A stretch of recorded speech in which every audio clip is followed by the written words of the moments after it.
We just got this 2020 Luxe Daycruiser that we special ordered with a few cool options that obviously are on top of just the normal cool options, but one with an awning. You got a tailgate package with speakers outside.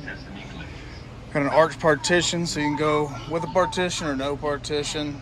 You got the 40-inch screen, 43, I'm sorry. You got your tabletops, reclining, power, 6-way, fully reclining. You can put them all the way back.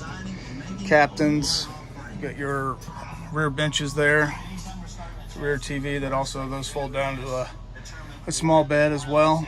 This one's actually got another 13 BTU, 13K BTU domestic air unit, so you can actually set this up tailgate all day, have air conditioning inside while you're hanging. Obviously you got the tailgate, you've got full tow. We started special ordering these with the high-end real toilets that are essentially blenders, emulsifiers.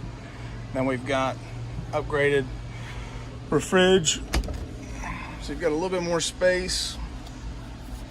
Obviously, like always, we've got the microwave, sink, heated tanks underneath, standard RV waste dumps out the back, don't even notice. And then obviously your RV standard hookups, but with the chrome alloy wheels, and tinted out the front windows on this one. But I think it turned out really nice. That red is certainly eye-catching. Let us know if we can help.